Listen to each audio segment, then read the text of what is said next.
mus yra dvi gitaros iš kanadiečių kompanijos Godin.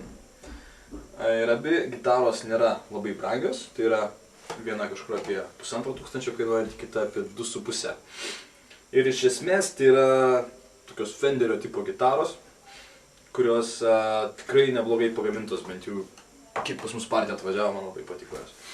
Tai va, pirmą paėmus tai būtų toks kaip standartinis Fenderio Stratocaster modelis, tik tai be plastiko priekinio. Ir jis yra padarytas iš 2 dalių medžio. Namai kaip Stratocasterio, tik tai vat, matosi, kad magnetai yra šiek tiek didesni. Čia yra 22 skirsniai ir dideliam raidėm parašyta, kad Made in Canada. Šiaip, na, čia yra suspiruoklė tremolo bridžas. Ir vienas įdomus dalykas, ko nerasite Fenderyje, tai yra ne tik, kad čia vieno potenciometro tono nėra, bet čia yra mygtukas, kuris iškelia greičiausiai vidurius. Veikia kaip būstas. Pavyzdžiui, jeigu jūs grojat koncerte ir jūs norite paimprovizuoti, tarkim, ne? Tai jums nereikia pedaliuko. Jūs tiesiog paspaudžiate šitą mygtuką ir jūs jau pagarsėja.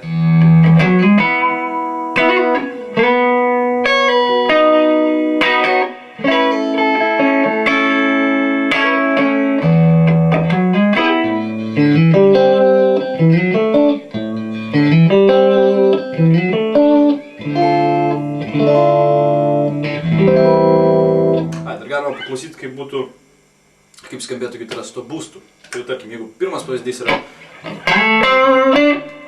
dabar su būstu. Iš tikrųjų tai aukšti turbūt išsikėlė dabar. Tai va, sužiūrėkime, dabar grojam kažkokį ritminį dalyką.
Tai va, ir antra gitara, kurios šiek tiek specifikacija kitoniška, tai čia yra bridžas Gibsono tipo nuėmėjas, ta prasme, kad jūs viršui turit Stratocasterio Fenderinius nuėmėjus, kuriais jūs grojat bliuzą, country, rocką, šiek tiek minkštesnę muziką.